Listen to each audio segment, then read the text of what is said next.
Este día de la Santísima Trinidad podemos tratar de elevar nuestro espíritu, nuestra mente, nuestra imaginación y ver cómo Dios es alabado y adorado allí en su trono de gloria.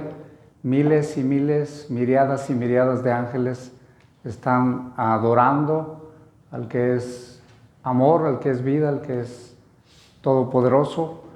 Y nosotros también de alguna manera participamos en esa alabanza a la creación cada que nos venimos a reunir a la Santa Eucaristía de modo especial, aunque lo podemos hacer en cualquier parte donde estemos, ¿verdad? En el trabajo, en la casa, de viaje, siempre, pero de manera especial en la Eucaristía, pues hacemos esa adoración al que es todopoderoso, al que es luz. Dios es luz. Y como digo, miles y millones de ángeles están en esa adoración. Ahora, mucha gente dice, bueno, es que ¿cómo puede ser eso, verdad? Que un Dios y tres personas. Ese siempre ha sido un dilema para muchos, pero a la vez es bien sencillo. Para la gente sencilla, pero sencilla no quiere decir ignorante, sino gente pues, que tiene fe y que también de alguna manera... Fíjense, para entender la Trinidad necesitamos también un poquito poner a funcionar nuestro cerebro para poder tratar de entender cómo está todo esto. San Agustín, por ahí ya les he platicado esta anécdota, él recién se convirtió ya como a los 33, 34 años, él no creía, sí creía en Dios, pero muy distorsionado y anduvo metido en muchas cosas, de filosofías de unas y de otras, pero no se había encontrado con el Dios verdadero, el Dios que puede cambiar nuestra vida. Y así fue buena parte de su vida. Cuando ya se convirtió y se entregó a Dios totalmente, de hecho es uno de los escritores que más libros nos han dejado de teología, y tiene una obra que se llama De Trinitatis, que es una obra dedicada a la Trinidad. Y bueno, él por ahí pone una anécdota que pudiera ayudarnos mucho, que él pensando en este misterio de la Trinidad, ¿cómo va a ser posible que sea un solo Dios y que sean tres personas? Y después, cuando uno se pone, como ahorita el texto de Mateo, se pone en la boca de Jesús palabras muy fuertes que cualquiera puede decir, pues entonces Jesús no era Dios, ¿o qué? Dice, Dios me ha dado todo poder en el cielo y en la tierra. Pero cuando uno analiza eso, pues Dios el Padre, ¿verdad? Le ha dado al Hijo todo el poder. Todo el poder significa todo, no nada más poquito, todo el poder. Y hay otras partes donde Jesús pareciera que comprometiera mucho esta idea de la Trinidad. Por eso no nos sorprende que algunas iglesias cristianas hasta hoy en día mantengan eso de que solamente existe Dios como Padre, que ni el Espíritu Santo es Dios, que ni Jesús es Dios.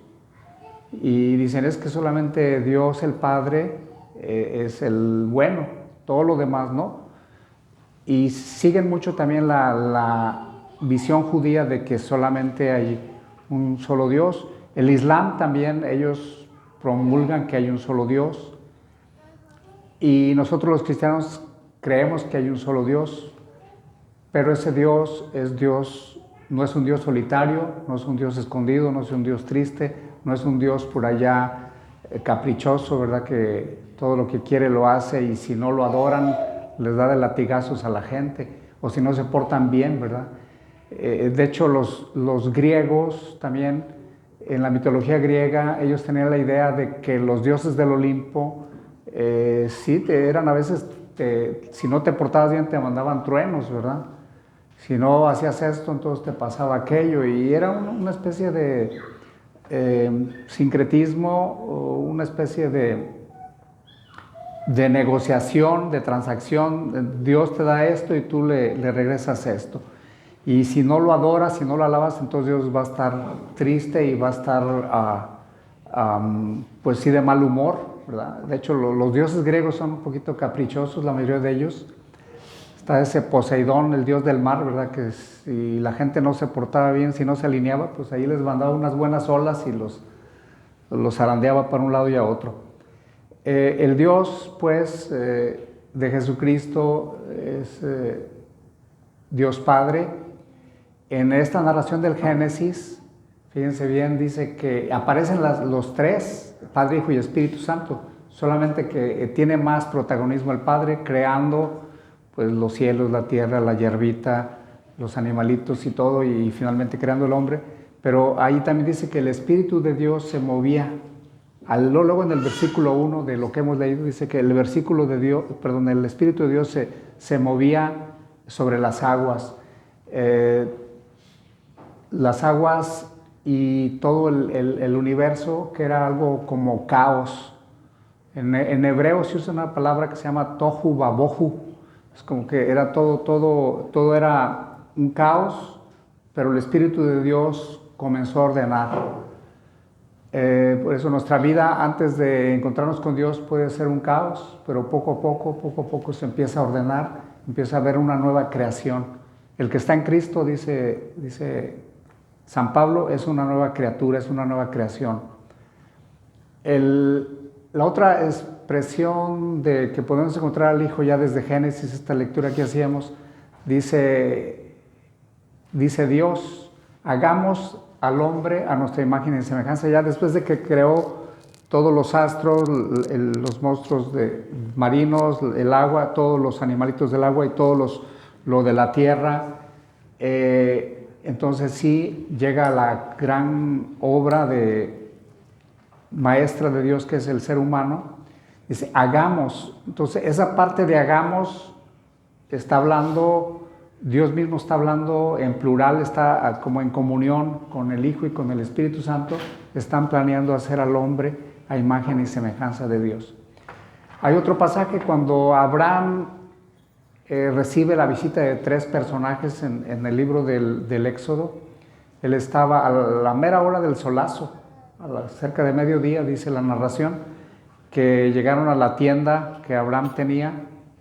Recuerden que Abraham es el primer ser humano que recibe el llamado para formar un pueblo, el pueblo de Israel.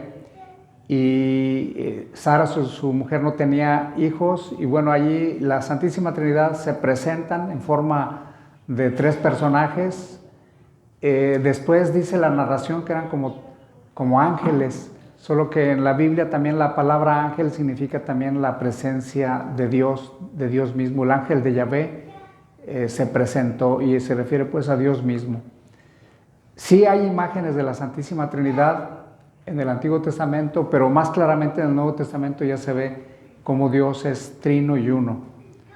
Y a mí me hace mucho sentido esto de que Dios sea comunidad, que sea familia y que sea también no un Dios solo, solitario y caprichoso y que se enoja y que hace y dice, sino pues es una familia donde junto con el Hijo y el Espíritu Santo pues mantienen pues esa armonía, siempre hablan bien unos de otros, ¿verdad? El Padre del Hijo y el Hijo del Espíritu Santo y viceversa.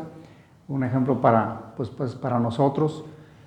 La manera en que Dios se refleja en la humanidad. Miren, voy a hacer un poquito de teología, sí. Santo Tomás de Aquino nos dejó algunas cosas, voy a ser muy breve. Yo sé que algunos de ustedes ya aguantarían un poco de teología aquí a estas alturas del partido. Miren, todas las cosas que hay en el universo pueden proyectar su propia imagen, pueden proyectarse. Dios también se proyecta en el ser humano y ahorita vamos a llegar cuál es la proyección por excelencia de Dios en el ser humano. Bueno, una piedra, por ejemplo, si ustedes agarran una piedra y con el tiempo pues esa piedra deja como su imagen allí proyectada en la tierra, porque se llenó de tierra y se quedó allí la piedra. Ahí vemos esa imagen, ya la misma piedra ya proyectó su imagen.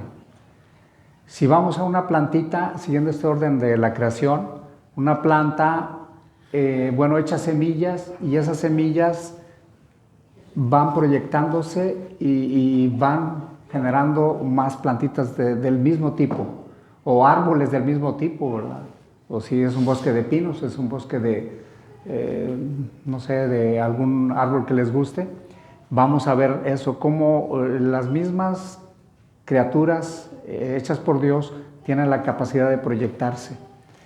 Si vamos a un ser superior, que sería un animalito obviamente también puede proyectarse a través de sus crías, de su manera de vivir.